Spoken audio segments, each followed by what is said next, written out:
Meninos e meninas, eu quero que vocês abram a Bíblia de vocês em Lucas 15. Hoje a introdução da nossa aula vai ser um pouquinho diferente. Nós iremos fazê-la cada um com a sua própria Bíblia, tá bom? Lucas 15, versos de 11 a 32. Eu quero que vocês leiam individualmente, depois nós vamos ler de forma conjunta. Lucas 15, do 11 ao 32.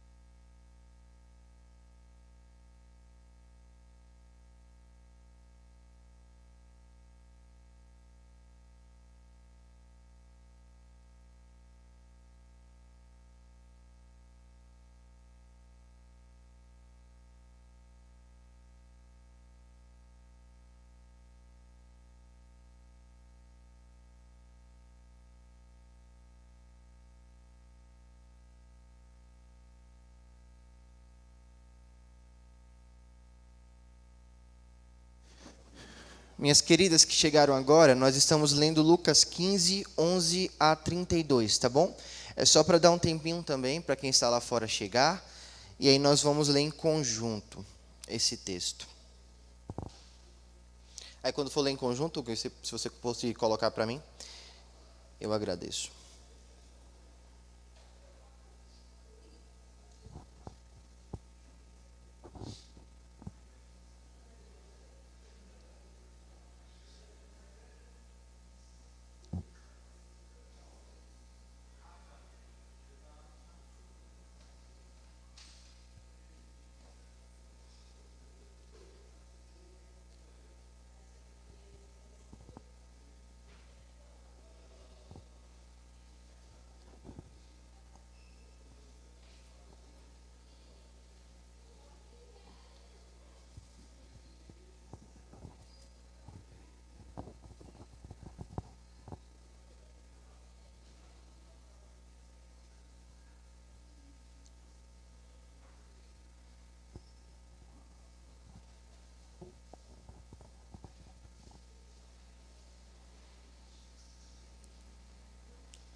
Queridos, vamos começar então? Vamos ler todos juntos. Se você leu amém, se você parou pela metade, não tem problema. Nós iremos ler todos juntos aqui, então podem acompanhar ali o projetor. Se puder apagar as luzes daqui, Gu, por favor. Obrigado. Assim então nos diz a palavra do Senhor. Continuou, então aqui o Senhor vai contar uma parábola. Certo homem tinha 2 filhos. O mais moço deles disse ao pai: Pai, dá-me a parte dos bens que me cabe. E ele lhes repartiu os haveres. Passados não muitos dias, o filho mais moço, ajuntando tudo o que era seu, partiu por uma terra distante, e lá dissipou todos os seus bens, vivendo dissolutamente. Depois de ter consumido tudo, sobreveio àquele país uma grande fome, e ele começou a passar necessidade. Então, ele foi e se agregou a um dos cidadãos daquela terra, e este o mandou para os seus campos a guardar porcos. Ali, desejava ele fartar-se das alfarrobas que os porcos comiam, mas ninguém lhe dava nada. Então, caindo em si, disse: Quantos trabalhadores de meu pai têm pão com fartura, e eu aqui morro de fome? Levantar-me-ei e irei ter com o meu pai, e lhe direi: Pai, pequei contra o céu e diante de ti. Já não sou digno de ser chamado teu filho. Trata-me como um dos teus trabalhadores. e levantando-se foi ao seu pai. Vinha ele ainda longe, quando seu pai o avistou e, compadecido dele, correndo, o abraçou e o beijou. E o filho lhe disse: Pai, pequei contra o céu, e diante de ti já não sou mais digno de ser chamado teu filho. O pai, porém, disse aos seus servos: Trazei depressa a melhor roupa, vestiu, pondo-lhe um anel no dedo e sandália nos pés. Trazei também e matai o novilho cevado. Comamos e regozijemo-nos, porque este meu filho estava morto e reviveu. Estava perdido e foi achado. E começaram a regozijar-se. Ora, o filho mais velho estivera no campo, e quando voltava, ao aproximar-se da casa, ouviu a música e as danças. Chamou um dos seus criados e perguntou-lhe: que era aquilo? E ele informou: veio teu irmão, e teu pai mandou matar o novilho cevado, porque o recuperou com saúde. Ele se indignou e não queria entrar. Saindo, porém, o pai procurava conciliá-lo. Mas ele respondeu ao seu pai: há tantos anos que te sirvo sem jamais transgredir uma ordem tua, e nunca tu me destes um cabrito sequer para alegrar-me com os meus amigos. Vindo, porém, esse teu filho que desperdiçou os teus bens com meretrizes, tu mandastes matar para ele o novilho cevado. Então lhe respondeu o pai: meu filho, tu sempre estás comigo, tudo que é meu é teu. Entretanto, era preciso que nós regozijássemos e nos alegrássemos, porque esse teu irmão estava morto e reviveu, estava perdido e foi achado. Façamos uma oração. Senhor nosso Deus, nosso Pai, nós agradecemos ao Senhor pelo privilégio que temos de termos a Tua palavra, o privilégio que temos de sermos recebidos pelo Senhor não apenas como escravos, como servos, mas também como filhos amados do Senhor. Que Tu possas, nesta manhã, mais uma vez, entrar em nossos corações com a Tua palavra. Ela que é suficiente para perfurar todo o nosso interior. E que assim nós possamos conhecer-Te um pouco mais e seguir querendo, desejando, ansiando conhecer-Te um pouco mais. Em nome de Jesus que nós oramos a Ti. Amém, Senhor. Queridos, essa é uma grande e famosa parábola, a parábola do filho pródigo, que, ao meu ver, as Bíblias, porque essas letrinhas miúdas que vêm em cada parte do texto, não é algo escriturístico, é algo que foi convencionado por aqueles que fazem a Bíblia, que montam e que imprimem para você, né? Então, eles que trazem o nome da parábola como a parábola do filho pródigo. Na verdade, um pregador chamado Tim Keller, ele entende que o nome da parábola, na verdade, seria o Deus pródigo. Porque é o próprio Deus que é o protagonista da cena. O protagonista da cena não é nem o filho mais moço, e na verdade não deveria ser ele de fato, porque a parábola está sendo contada aos fariseus ali. E os fariseus eram um povo que não queria ter contato com os gentílicos, com as pessoas que não eram dos judeus. Então essas pessoas estavam se aproximando e os fariseus: não, esse povo aqui não, somos só nós, somos só os presbiterianos, os batistas esquecem. Então eles tinham muito essa raiz farisaica, e o Senhor está falando com eles justamente o final. A grande ênfase da parábola está no final dela. É quando o filho mais velho ele se irrita com a chegada do irmão mais novo. É como se o irmão mais novo não merecesse salvação. Mas uma pergunta para vocês: quantos de nós merece a salvação? Ninguém. Recentemente eu fui cortar o cabelo e até estava conversando com o presbítero Rodrigo sobre isso.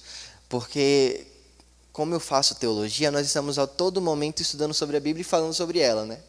Então tem alguns momentos que a gente só quer fazer nada. Não sei se vocês também têm esses momentos, mas tem momentos que eu quero parar e relaxar. E aí eu tive que cortar o cabelo, porque eu vou pregar hoje à noite, tenho que deixar o cabelo cortadinho, Pro presbítero Anselmo não brigar comigo. E aí, a cara dele. E aí eu fui cortar o cabelo e o meu barbeiro, ele é católico. E eu sentei para cortar o cabelo, resolvendo algumas questões no celular. E aí cumprimentei, boa tarde, e pronto, comecei a mexer no celular. Só que a gente já tinha tido uma conversa anterior sobre algumas questões que nós discordamos do catolicismo. Ele me deu muita abertura, então passei para ele alguns textos bíblicos para que ele lesse e tal. Mas enfim, naquele dia eu só queria mexer no meu celular. E aí ele cortando o meu cabelo e tal, aí teve hora e falou assim: "Ô, Arno, eu sei que você está ocupado, mas eu preciso falar com você." Aí eu falei: "Ai, meu pai." Aí deixei o celular guardado e começamos a conversar, né? E ele começou a me passar a visão dele sobre os textos, a gente começou a conversar. E no final entramos no aspecto da salvação. E ele falou assim: "Arno, eu não mereço o céu não, eu não vou para o céu não." Eu falei: "Meu Deus. Não, porque aconteceu isso e isso, e esse foi um pecado mortal que eu cometi, pecado mortal não tem perdão." E aí eu falava: "Seu Antônio, mas como que é essa vida, seu Antônio? O senhor vive aqui tendo a certeza que não vai para o céu?" "É, Ana, eu tento fazer tudo certo, mas todo dia eu faço coisa errada, e não adianta que eu não vou para o céu mesmo, eu já aceitei isso." Eu falei: "Ô, seu Antônio, mas eu vou para o céu." "Você vai, Ana?" Eu falei: "Eu vou." "Mas você é santo?" Eu falei: "Depende do seu ponto de vista, porque se santo for, de fato, na etimologia da palavra, que significa ser separado, eu sou. Mas no seu significado, não. Né? Porque tem toda uma ideia de canonização quando a gente fala sobre santo." Eu falei: "Não, mas no seu ideal eu não sou." "Não, mas só quem está lá são quem atingiu o nível de santidade que é o santo." Aí eu falei: "Ô, seu Antônio, viver dessa forma é viver condenado a algo que o Senhor não te condena. Se eu falar para você que o Senhor pode ter uma alegria de entender que em Cristo você é salvo, e você descansar nisso." E seu Antônio, ele tem uma característica muito certa. A primeira frase que ele me falou está super certa: "Eu não mereço o céu. Você não merece o céu. Nenhum de nós merece." E quando eu falo de céu, eu estou falando da presença contínua do Senhor, da presença contínua do Cordeiro que ilumina todo mundo, de um lugar que não irá precisar de lâmpada, de luz, porque o próprio Cordeiro iluminará toda a cidade, toda a Nova Jerusalém. Nenhum de nós merece isso. Entretanto, o Senhor fez um plano, e a gente vai chamar esse plano de plano de salvação. E a Escritura, ela tem como principal objetivo contar para nós esse plano de redenção, esse plano de salvação. Que começa quando? Quando que o plano de salvação começa? No Éden, na conversão. Quando que o plano de salvação começa? No Éden? Gu, você consegue colocar para nós Efésios 1, capítulo 1, verso 3, por favor? Se vocês conseguirem abrir a Bíblia de vocês também, Efésios 1. Versículo, creio que o 3, Gu, só.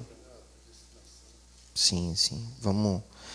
Vamos ver isso aqui em Efésios 3. Isso, 3 e 4. Tá. Olha o que diz o texto: "Bendito o Deus e Pai do nosso Senhor Jesus Cristo, que nos tem abençoado com toda sorte de bênção espiritual nas regiões celestiais em Cristo." Passa. "Assim como Ele nos escolheu nele, antes da fundação do mundo, para sermos santos e irrepreensíveis perante Ele em amor." O 5, por favor. "Nos predestinou para Ele quando?" Volta aí no 4. "Nos predestinou para Ele?" Antes da fundação do mundo, tá? Pode voltar. "Para a adoção de filhos por meio de Jesus Cristo, segundo o beneplácito da sua vontade." Então, quando que aconteceu a escolha? Antes da fundação do mundo, a predestinação também. Gu, vamos agora para Romanos, capítulo 8, por favor. Eu acho que é 8:28. Deixa eu só conferir aqui.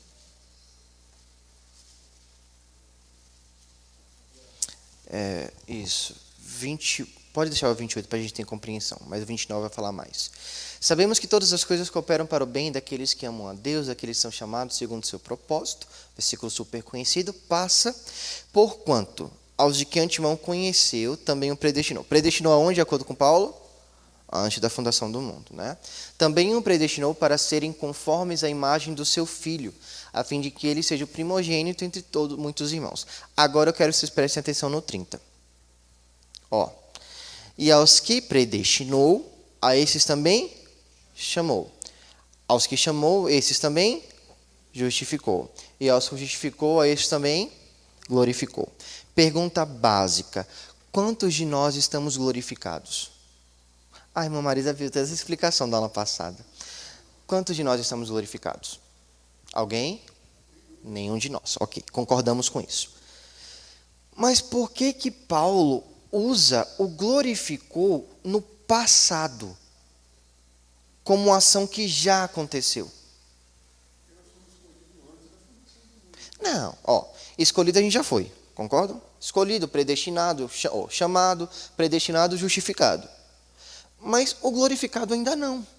Os 4 já aconteceu conosco. Todos nós que estamos aqui, nós somos escolhidos, nós somos chamados, nós fomos deixa eu lembrar. Volta aí, Gu, 30. Foi aqui, tá aqui. Predestinou, chamou, justificou. Esse mesmo. Predestinou, chamou, justificou. Isso aqui já aconteceu conosco. O glorificou ainda não. Só que os 4 verbos usados por Paulo aqui estão no passado. E o que a gente tem que entender é que a Bíblia, como eu falo sempre para vocês, ela é uma única unidade literária. E é para ser redundante mesmo, única unidade. Então, toda a Bíblia conta uma única história. Foi o mesmo Paulo que escreveu aos Romanos que escreveu aos Efésios, que nós lemos no começo. Então, Paulo aos Efésios fala o quê? Vocês foram escolhidos e predestinados antes da fundação do mundo. O mesmo Paulo fala aos Romanos que a predestinação ocorre junto com o chamar, com o justificar e com o glorificar. Então, se a predestinação aconteceu antes da fundação do mundo, todos esses 4 verbos também aconteceram antes da fundação do mundo. Então, olha que loucura que eu vou falar agora. Antes da fundação do mundo, você foi chamado, predestinado, chamado, justificado e glorificado. Antes da fundação do mundo. E aqui a gente vive algo que nós conhecemos muito como o já e o ainda não. Nós já somos, mas ainda não experimentamos. Quando Paulo ele usa o verbo no passado, a gente chama isso nas escrituras de passado profético. O que é passado profético? Passado profético é quando o autor ele utiliza-se do passado porque ele tem certeza que aquilo vai acontecer. Isaías 9. É antes ou depois do nascimento de Jesus? Antes. Né? Antes do nascimento. Ok, todo mundo concorda. Mas qual que é a profecia de Isaías? Pois um menino nos nasceu, um filho se nos deu. O filho já tinha sido dado? Não. Já tinha nascido? Mas o verbo está no passado. Por quê? Porque Isaías ele tem tanta certeza que vai acontecer, já está tão certo, que ele se utiliza do passado para falar sobre aquilo. Então o filho vai nascer, então ele já nasceu. Da mesma forma, nós somos tão certos que seremos um dia glorificados, esses que foram predestinados, chamados, justificados, serão tão certos glorificados, que ele utiliza-se disso no passado. Porque a ação completa da salvação foi feita antes da fundação do mundo. Convicção.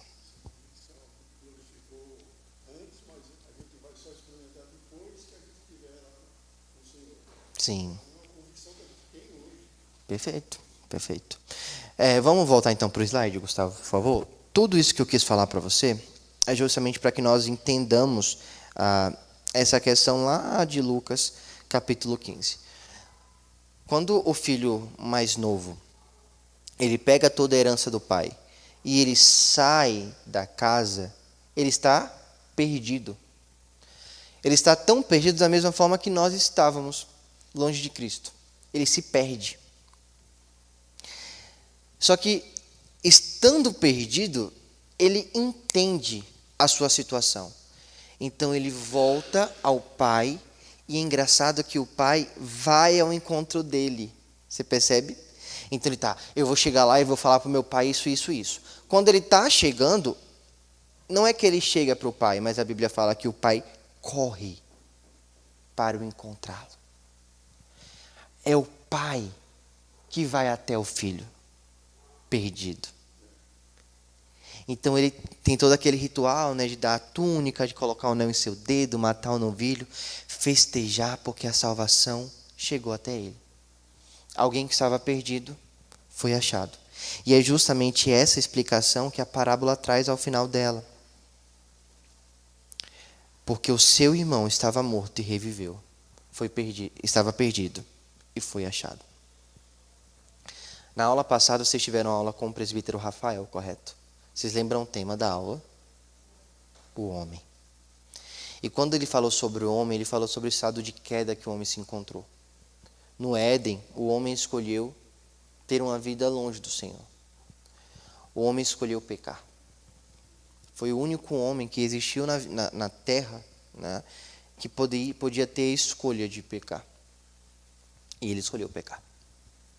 E quando ele come do fruto, então ele está simbolizando que ele quer ser o seu próprio Deus. Ele quer ter uma vida distante do Senhor. E aí vem, pode passar por favor, e aí vem essa figurinha aqui do Chapolin Colorado, né? E agora? Quem poderá me defender? Vamos passando. O homem foi reprovado no teste da obediência. O Senhor propôs um teste ao homem. E nesse teste, ele foi reprovado. Ele afastou-se de Deus, então ele se torna o pecador. E aí vem uma pergunta-chave, que todo mundo me faz essa pergunta. Por que Deus não impediu o homem de pecar? Ó a minha resposta. Passa. Porque ele quis assim. Existem coisas na Bíblia que nós não temos uma resposta claríssima do que aconteceu. Mas o que nós temos a certeza? Que a vontade do Senhor, que é boa, perfeita e agradável, vai se realizar. Vocês concordam? Foi a vontade do Senhor. Sim, sim. E essa que é a grande questão. Porque foi essa conversa que eu tive com o Gustavo esses dias. Porque ele deu um livre-arbítrio ao homem. Então o homem tinha a possibilidade de pecar ou não pecar. Mas eu não posso, ao mesmo tempo, seu Sérgio, falar que o Senhor não sabia, e não só que não sabia, mas que não decretou o que ia acontecer. Porque eu tiro um aspecto da natureza do Senhor. O que faz uma cadeira ser cadeira?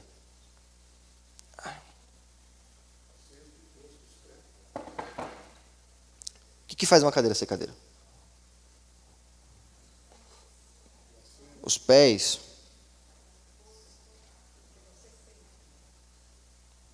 Por exemplo, se eu tiro o encosto, ela continua sendo uma cadeira? Mas qual que é a função do banco? E a da cadeira? Sentar. Por mais que eu tenha diferença de nomes, a função é a mesma. Te fazer sentar. Se eu tiro esse tampão dela, ela continua sendo cadeira? Não, se eu tirar esse acolchoado dela aqui, continua sendo cadeira. Mas uma cadeira não acolchoada, desconfortável, né? Mas continua sendo cadeira. Eu posso mexer nela toda e ela continuará sendo uma cadeira. Qual que é a única coisa que eu não posso mexer para ela não ser cadeira? O assento. Porque se eu tiro a função dela de sentar, ela deixa de ser cadeira. Então, qual que é a conclusão disso? O assento faz parte da natureza de uma cadeira. Cadeira só é cadeira porque ela te faz sentar. Quando a gente olha para Deus, se eu falo que Deus assume riscos, se eu falo que Deus podia ser pego desprevenido, ou se eu falo que Deus não tinha decretado o que ia acontecer, eu tiro dele o ser Deus. Porque Deus não assume risco. Não é da natureza do divino assumir risco. Não é da natureza de Deus só saber o que vai acontecer. Ele decreta as coisas. Porque se ele sabe, seria o seguinte: o Senhor criou o mundo, deixou o mundo como está, falou, se virem. Mas como ele é Deus, ele sabe o que vai acontecer. Mas é o mundo quem determina. Não acontece dessa forma. Deus decreta. Deus é aquele que decretou o início, o meio e o fim. E Deus decretou isso tudo quando? Antes da fundação do mundo. Deus não é pego desprevenido. Já estava decretado. Porque senão não tinha um porquê ter todo um plano de salvação antes do Éden, se o Senhor correria um risco de não acontecer.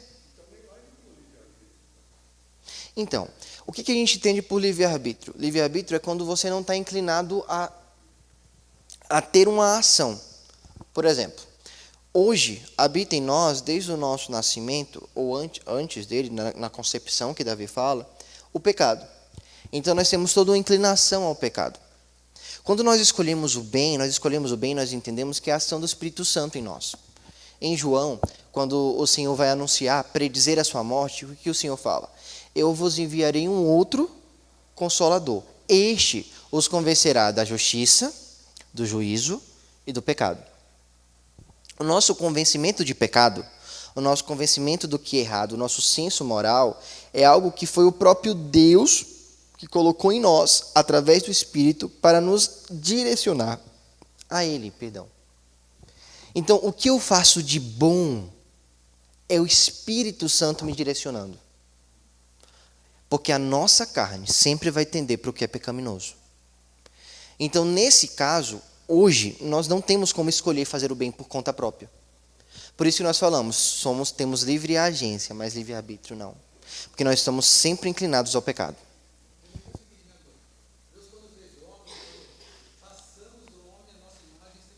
Sim.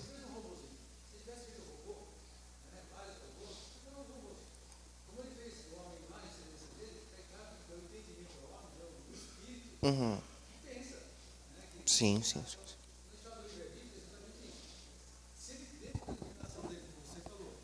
Se ele determinasse que o mundo não ia ter homem que não ia pecar, por exemplo, então ele ia ter feito um Éden, ia ter colocado lá o homem, né, e a mulher, provavelmente ele ia querer que, né, se procriasse, não ia colocar o fruto lá, né? Uhum. E ia ser um paraíso aqui na terra. Então, se for determinação, vou criar um paraíso na terra. Sim. Sim.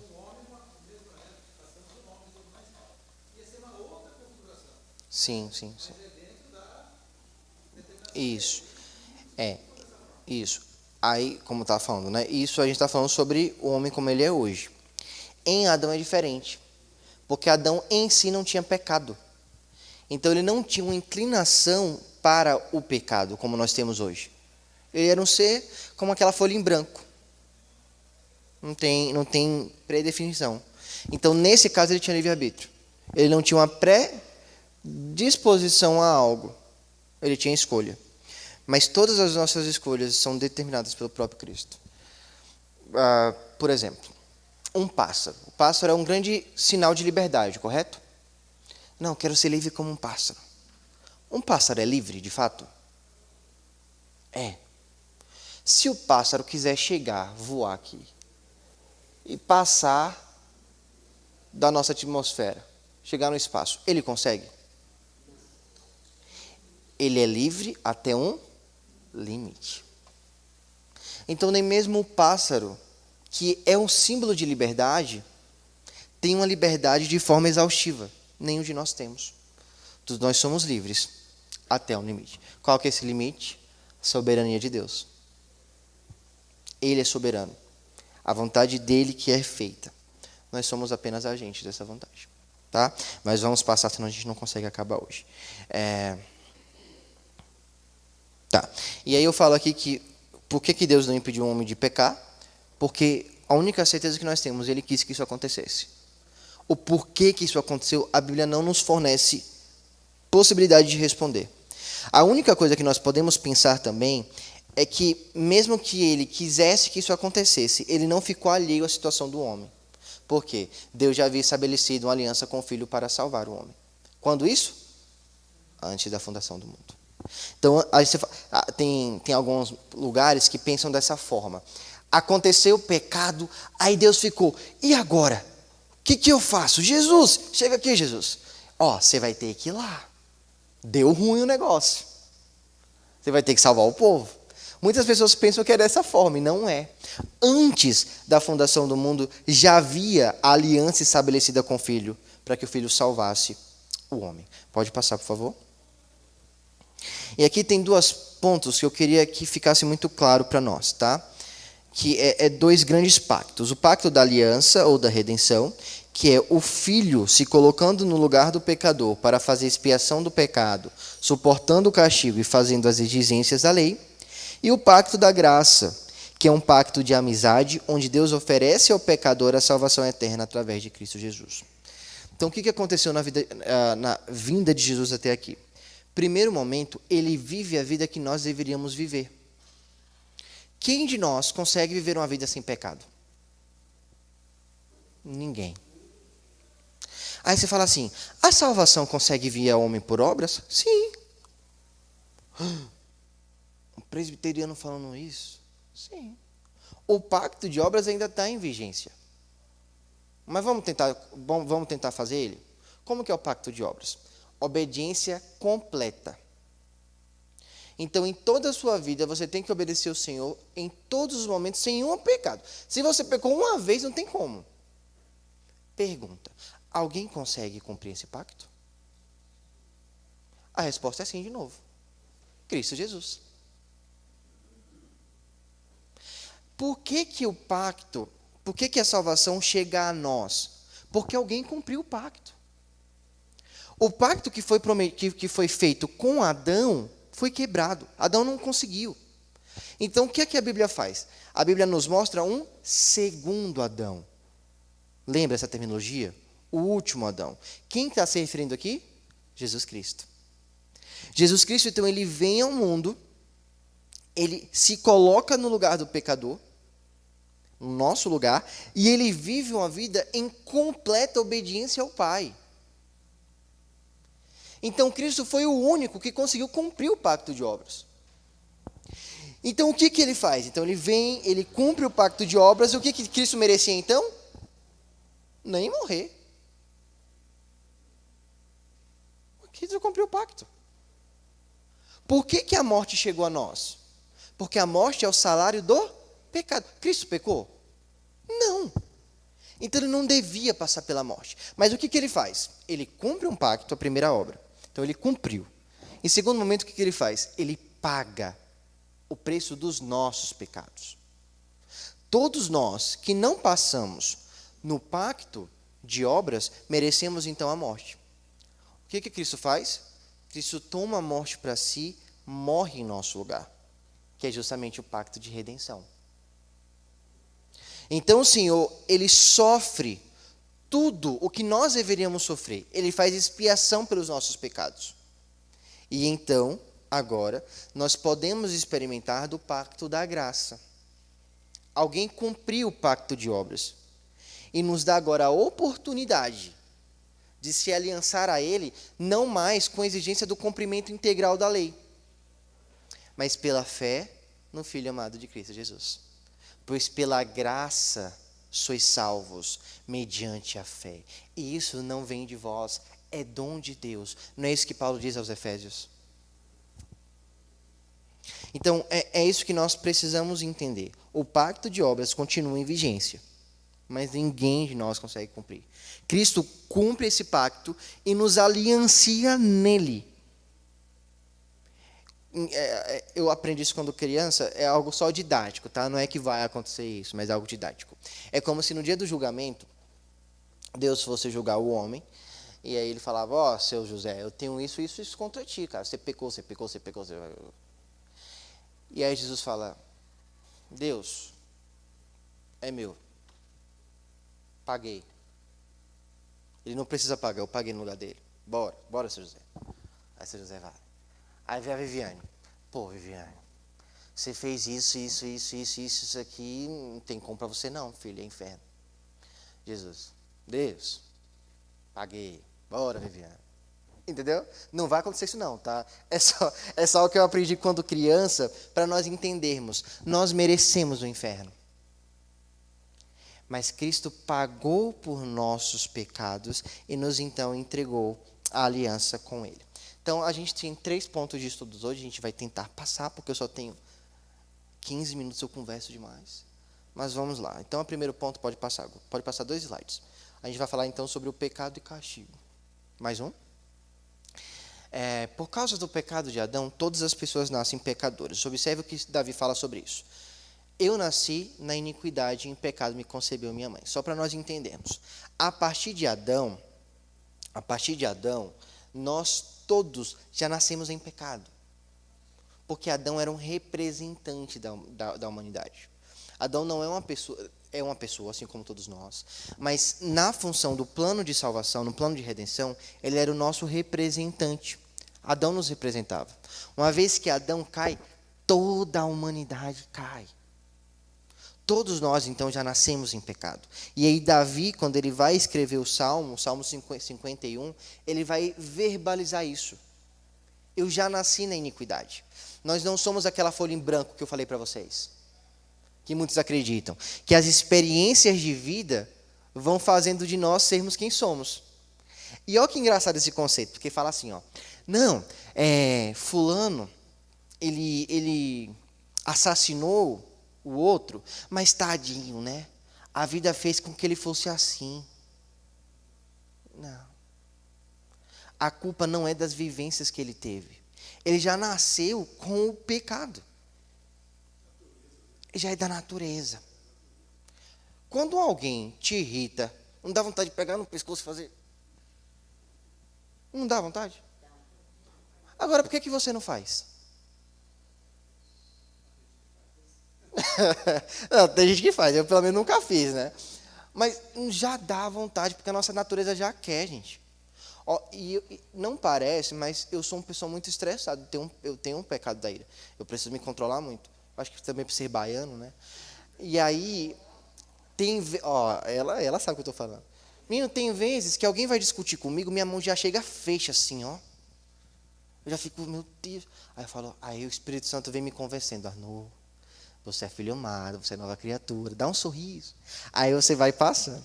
Mas, de fato, a nossa natureza é totalmente tendida ao pecado, tá? Mas a grande questão é o que é o pecado. Passa, por favor. O nosso breve catecismo de Westminster, na pergunta 14, ele responde justamente essa pergunta. O que é pecado? Ele vai responder assim: é qualquer falta de conformidade com a lei de Deus ou qualquer transgressão desta lei. Só que isso aqui, meu irmão, é loucura. Por quê? Fala assim, ó, não matarás. Aí o que você pensa? Que não matar é você não pegar uma arma e pôr na pessoa. Mas aí Jesus vem. Aí Jesus fala, meninos, vocês entenderam errado. Só de pensar mal do seu irmão, você já matou. Aí pronto, aí todo mundo... Você quer ver, quando a gente faz evangelismo, nós temos uma prática de falarmos sobre os 10 mandamentos. Então a gente fala assim, ó, meu irmão, eu queria saber sobre a sua vida, você me permite? Permito. Você já caiu no primeiro mandamento? Você já amou a outras pessoas mais do que você amou o Senhor? Não. Não, tem outros que falam assim, sim, eu acho que já. Você já desonrou seu pai e sua mãe? Sim, em alguns momentos já fiz. Você já matou? Não. Aí eu falo sempre assim, eu já. Aí a pessoa já me olha assim, né? Meu Deus do céu, o que eu estou conversando com esse homem? Aí eu falo, mas deixa eu te explicar o que acontece. Aí eu vou explicar. Aí, se for assim, então eu já matei um bocado. Todo dia. Aí eu falo, pois é. O que isso revela? Que nós transgredimos muito a lei do Senhor, queridos. Pecado não é apenas quando você se ira e sai batendo o pé. Pecado é quando você acorda e você não entende que você só acordou porque o Senhor quis. Aí você já começou errado. Pecado é todas as vezes que você transgride, que você não está em conformidade com a lei do Senhor. Então, quando o Senhor nos impele a fazer algo e nós não fazemos, nós já erramos. Observa que várias palavras são usadas. Pode passar, por favor? Várias palavras gregas, elas são usadas ali no Novo Testamento para falar sobre o que é pecado. A gente tem, por exemplo, hamartia, que tem a ideia de errar o alvo. É como aquele rapaz do arco e flecha, Que ele tenta acertar o alvo, mas ele não acerta, ele só acerta o errado. É igual eu chutando uma bola. Eu miro no gol, acerto lá. Ó. É isso que hamashia significa. Tem também paraptoma, que é escorregar, cair, desviar-se da verdade, adquia, parabase, anomia.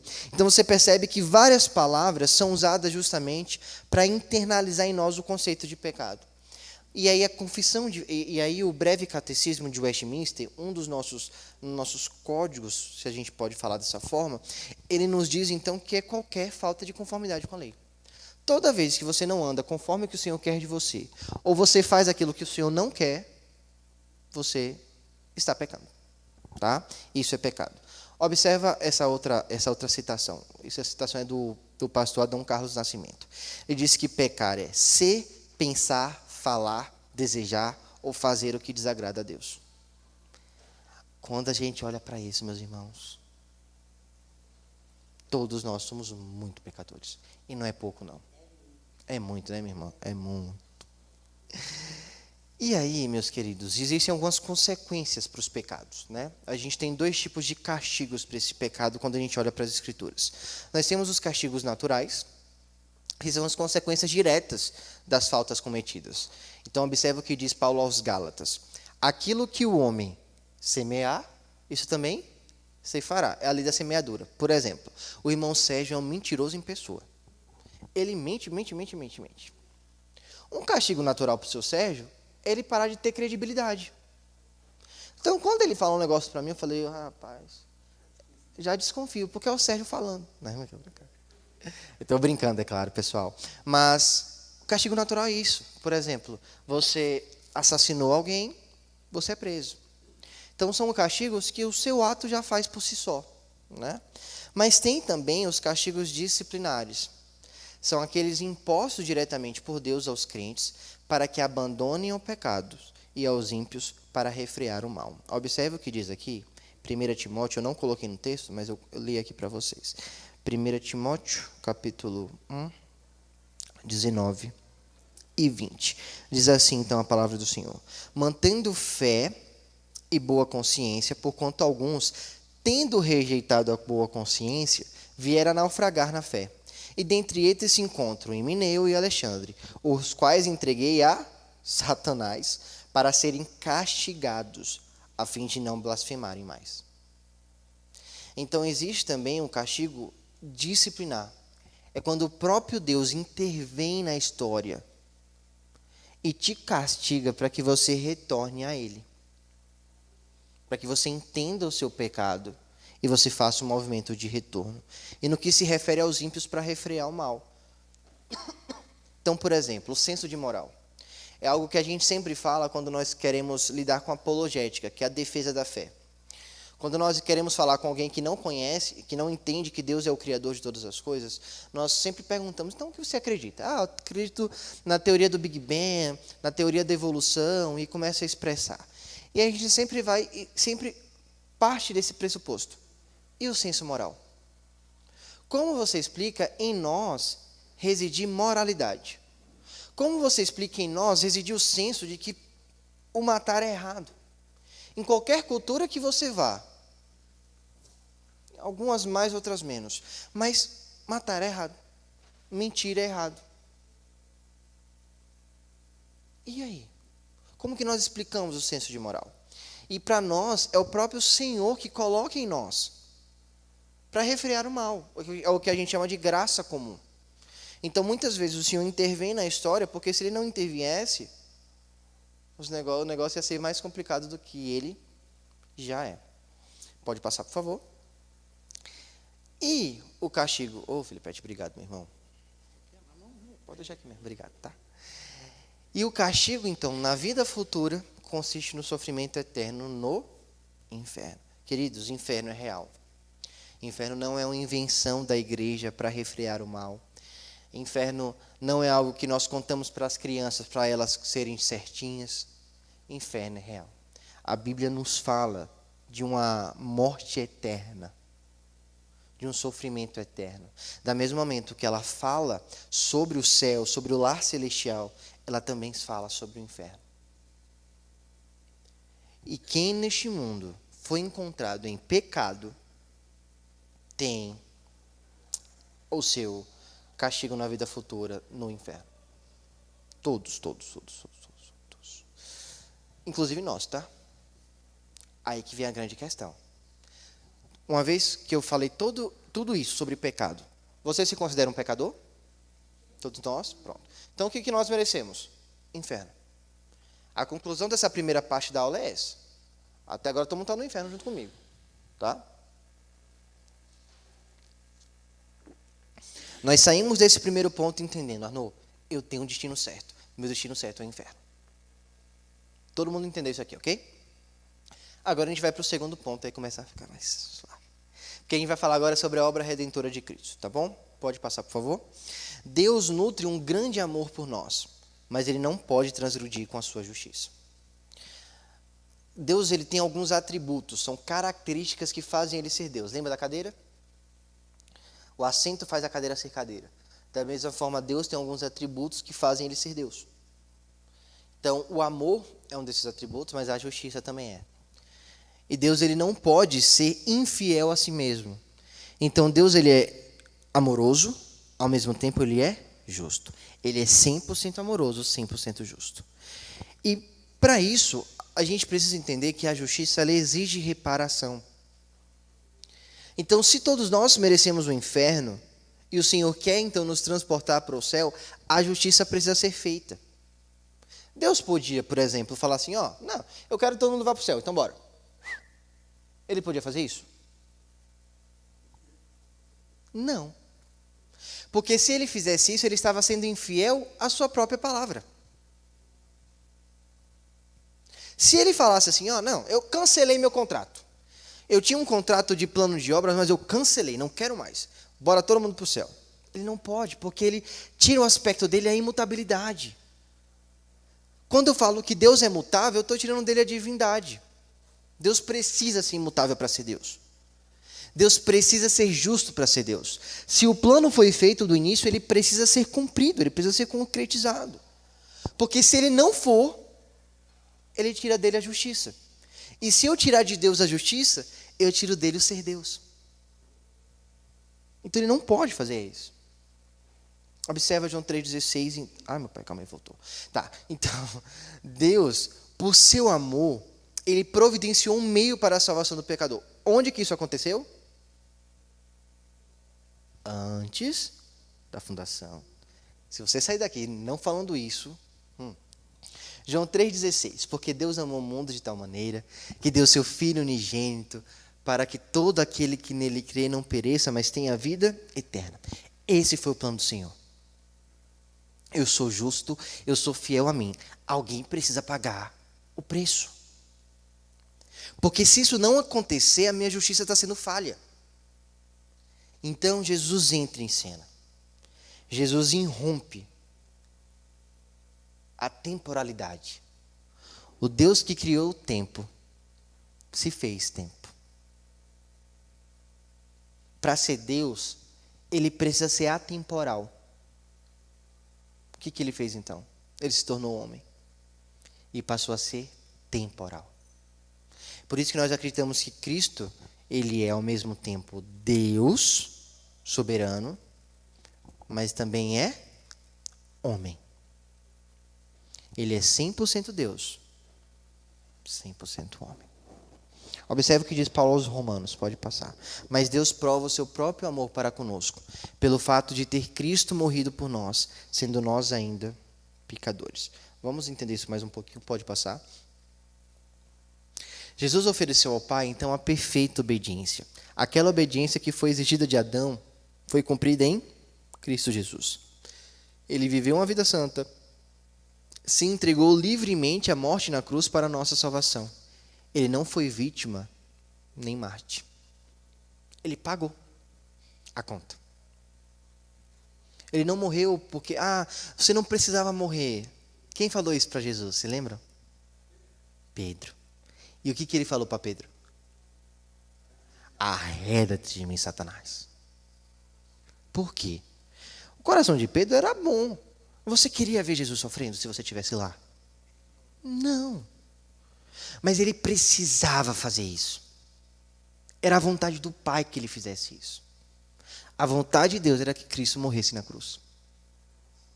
Porque quando está na oração sacerdotal, lá no Getsêmani, o que acontece? Jesus ora. Qual que é a oração de Jesus? Pai, afasta de mim esse cálice.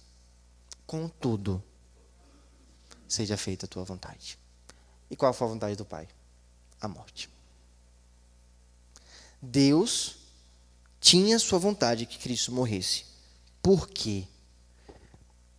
A última frase de Jesus, para mim, evidencia tudo. Quando Jesus ele cumpre tudo o que as profecias falavam a respeito dele, ele olha aos céus e ele fala algo. Ele fala, tetelestai. O que significa? Está consumado. O que está consumado? Você já parou para pensar? Oi? O plano de Deus. Quando ele fala está consumado, eu fiz tudo. Tudo foi feito. Acabou. O peso do pecado que residia sobre os meus meninos, os meus filhos, acabou. A separação que existia entre o homem e Deus, acabou. Eu paguei. Eu paguei. Está consumado.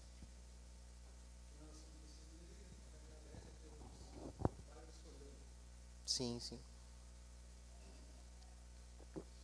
Mas vocês entendem a profundidade da última palavra de Jesus? Assim, tudo o que Jesus falou é muito incrível, mas essa última frase dele para mim é sensacional. É como ele falou, Pai, acabou. O plano acabou. Está cumprido. Só volta um pouquinho, Hugo, só para eu ler João 10 aqui rapidinho. Olha o que diz aqui, ó. Por isso o Pai me ama, porque eu dou a minha vida para reassumir. Ninguém a tira de mim. Pelo contrário, eu espontaneamente a dou. Tenho autoridade para entregar e também para reavê-la. Este mandato eu recebi do meu Pai. É engraçado que quando os guardas eles chegam no Getsêmani para prender a Jesus, o que Pedro faz? Rasta a espada e tome-lhe. Corta a espada do cara, né? E eles falam, por que isso aconteceu? Para a cena seguinte acontecer, o que Jesus faz? Jesus bota a mãozinha, tá ali. Aí você fala, rapaz, Jesus tem poder para tudo de fato, né? O cara estava sem orelha, agora está com orelha. Aí o que você pensa? Então agora ele vai virar o super-herói aqui e vai sair de cena. Ele não vai morrer, o cara acabou de consertar a orelha do outro. Mas o que acontece? Ele se entrega. Eu acho que essa cena ela é muito emblemática porque ela fala para nós exatamente isso. Deus tem poder para tudo. Se ele quisesse que não prendesse, você acha que prenderia? Ele acabou de pegar a orelha e botar no lugar, gente. Creio que ele fez isso para justamente falar, eu sou Deus. Se eles estão me prendendo é porque eu quero ser preso. Eu quero ir para a cruz. Eu quero morrer. Porque o que eu quero fazer? A vontade do meu Pai. E a vontade do meu Pai é essa. Então a gente viu o primeiro ponto que a gente merece o inferno, está todo mundo condenado. Segundo ponto, que Cristo, ele veio ao mundo, ele pagou os pecados de alguns. Pagou os pecados, e aí foi o que o irmão falou. Quando na oração sacerdotal, a mesma oração que ele fala sobre a questão da vontade, ele também fala, Pai, todos aqueles que o Senhor me deu em seu nome, nenhum deles se perdeu. Eu mantive. Os que o Senhor me deu, está comigo. Quem deu para ele? O próprio Deus. O próprio Deus mandou um grupo para ele. Exceto, ele vai justificar Judas. Mas por que Judas se perde? Porque ele já estava perdido desde o nascimento dele. Porque ele já era filho da perdição. Então não é que Judas estava no pacto, e aí ele se perde do pacto. Ele nunca fez parte. Judas nunca foi crente. Porque Judas sempre foi o filho da perdição. Tá? No terceiro ponto, então, a gente vai abordar bem rapidamente, deixa eu ver se a gente consegue chegar lá, sobre, então, o arrependimento e fé. Observe. Jesus sofreu o castigo que nós deveríamos sofrer. Até aqui tudo certo. E agora? O que acontece agora? Jesus, ele sofre o que nós deveríamos sofrer, mas precisa acontecer algo. E aí que vem. Para ser salvo, então, o pecador agora precisa arrepender-se de seus pecados e crer em Jesus. Antes da gente falar isso aqui, por que chegou nesse ponto? Todos nós merecíamos o inferno. Jesus vem e fala, ó, tem uma possibilidade de salvação agora. Como que a gente agora acessa a essa salvação? É isso aqui, ó. Arrependimento e crer em Jesus Cristo. Observa o que diz o Manford. Nossa, ficou ruim para vocês. Aqui para mim está ótimo. Calma aí. A expressão tantas vezes usada, arrepender-nos dos pecados, transmite uma ideia incorreta. A razão é que ninguém se arrepende de seus pecados, mas arrepende-se de si mesmo. Arrependimento é um julgamento da pessoa acerca de si mesma, pela qual ela admite que não vai bem. O arrependimento, que aqui a Bíblia está falando, é justamente de você olhar para si e falar, não dá. Não consigo. Não tem como. Eu peco muito. Quando nós temos um momento de confissão de pecados na igreja, ou quando nós confessamos os nossos pecados em casa, você se lembra de todos os seus pecados? Não. Da minoria, gente. Tem vezes que a nossa oração de confissão é de 30 segundos. Meu Deus. Se você fosse listar os seus pecados do dia, demoraria horas. Nós não lembramos de todos os pecados. Se nós fôssemos salvos, então, apenas por recitar pecado por pecado e pedir arrependimento, ninguém seria. Arrependimento é uma noção acerca de nós mesmos, de entendermos que nós somos falhos, miseráveis, pecadores, que nós pecamos. E nós fazemos isso todos os dias. Mas observa o que faz em nós. O verdadeiro arrependimento, ele causa em nós o quê? Um sentimento de tristeza pelo erro. Mas não para aqui, porque se para aqui é o quê? Um remorso. Remorso não é arrependimento. Mas esse sentimento de tristeza pelo erro leva a pessoa a mudança de vida. Que é justamente o que o texto grego vai falar sobre metanoia. Então, observa, isso aqui é importante. Deixa eu ver se a gente vai falar. Vai. Além de se desvincular da velha vida, ou seja, se sentir triste pelo que aconteceu, pelo erro, através do arrependimento, o pecador agora precisa ter uma nova vida.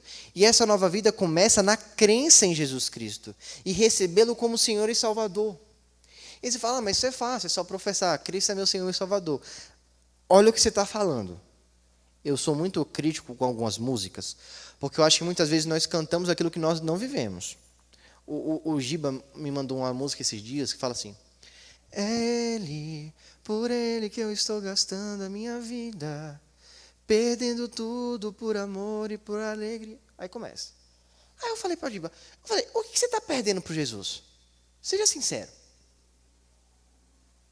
Porque para o missionário cantar isso, eu concordo com ele.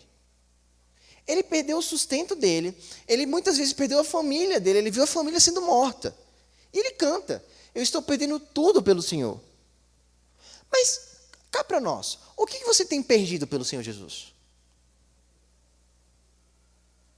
O que você tem feito que te tirou algo por conta de Cristo?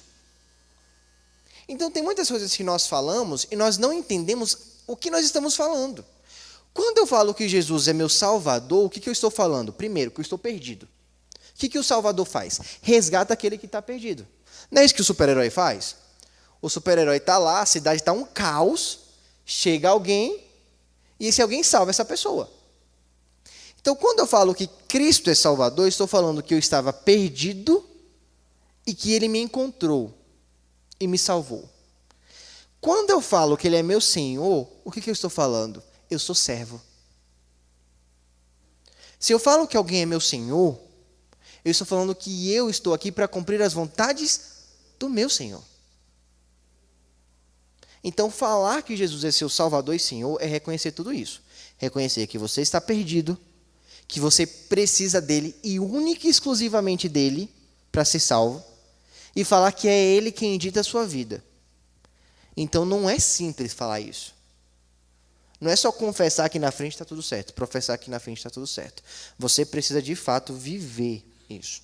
Bora passar. Vocês me dão mais 5 minutinhos? Pode ser? Vamos lá, então. ter fé, o que é esse ter fé que eu listei ali em parêntese? É uma completa renúncia de toda tentativa para alcançar a salvação através de obras. E uma entrega total a Cristo, na firme convicção de que seu sacrifício na cruz é suficiente para nos salvar. Então, quando eu falo, Jesus é meu único Salvador, estou falando, todos os meus métodos de salvação pessoais estão errados. Então, eu não consigo ser salvo pelas minhas obras, eu não consigo ser salvo por mediação de outra pessoa. Então, a gente tem a mariolatria, que entende que Maria pode, como que fala? Interceder por mim para que eu seja salvo. Não existe. Se eu estou falando que Jesus é meu único Salvador, é só Ele quem me salva. Então, quando a pessoa fala, Jesus Cristo é o meu Salvador, ela está falando isso. Se ela está, Jesus Cristo é meu Salvador, mas eu preciso fazer algo para alcançar, mas eu preciso ter uma vida boa, mas eu preciso clamar a algum santo canonizado, ou eu preciso clamar a mãe de Jesus, eu preciso clamar a alguém, você não está falando que Jesus é o único Salvador. Você entende essa diferença? Jesus é o único Salvador. Pode passar, por favor, Gu. Então eu falo aqui que mediante o arrependimento, o pecador ele se desvincula da velha vida e mediante a fé ele se vincula à nova vida. Os últimos 3 slides, pode passar, fala o seguinte. Então, pode voltar. Mais um? Isso. Após o arrependimento, o crente pela fé pratica boas obras, dá testemunho e busca participar de uma igreja. Aqui é quando tudo acontece. Porque acusam-nos, enquanto presbiterianos, de recusar boa obra. Mas aí é fácil. Você é salvo por Cristo, não precisa fazer mais nada. Não é assim que funciona. Eu sou salvo mediante único e exclusivamente Cristo Jesus. Mas uma vez que Ele me salvou, eu então professo com as boas obras. As boas obras não são para a minha salvação, mas é uma resposta à salvação que eu tive em Cristo. Então agora, de fato, você precisa fazer caridade. Você, de fato, precisa amar ao próximo. Você não pode mais se irritar com o outro. Com certeza. Mas isso é uma resposta à salvação que já veio por Cristo Jesus a você. Né? E a igreja é onde o crente se instrui e se fortalece espiritualmente. Nós não somos chamados para ter uma espiritualidade individualizada, meus irmãos. Nós somos chamados para ser comunidade. Comunidade de fé. Tá? Pode passar. Quem se arrepende dos seus pecados e crê em Cristo Jesus, já tem a vida eterna. Tem esses 2 textos, se os irmãos quiserem ver depois, só não vou entrar porque não vai dar tempo. Então, esse é o slide que vai ficar para nós. Primeiro ponto, você viu que você estava condenado. Você é pecador, merece o inferno. Segundo ponto, você viu que foi tida uma oportunidade por Cristo Jesus para que os eleitos fossem salvos. Nós nos encontramos agora aqui. Então, como que eu posso ter certeza da minha salvação? Primeiro, porque Jesus mesmo disse isso. Observa o que diz João 6. Eu não coloquei, mas eu leio aqui para você. João 6, 37. Diz assim, então, a palavra do Senhor. Todo aquele que o Pai me dá, esse virá a mim. E o que vem a mim, de modo nenhum o lançarei fora. Nenhum, querido, que o Pai dá a Cristo, não que vem até Ele, esse não é lançado fora. Não tem como. Se você está em Cristo Jesus, de modo nenhum você será lançado fora. O próprio Pai fala isso aqui, o próprio Cristo fala isso aí para você. Segundo momento, é porque a sua salvação não está baseado nas suas obras, mas está baseado em Cristo Jesus. Cristo Jesus, Ele mereceu a conquista da salvação. Então, está baseado nele. E por fim, Deus Ele é fiel e Ele cumprirá as suas promessas. Se o Senhor prometeu que não nos lançará fora, que preparou para nós um lugar especial a Ele, isso vai acontecer. Amém? Vamos orar então para nós encerrarmos. Se ficou alguma dúvida, me perdoe, não temos tempo para respondê-la, mas podem me procurar depois, procurar os universitários também, presbíteros e pastores, fiquem à vontade para tal.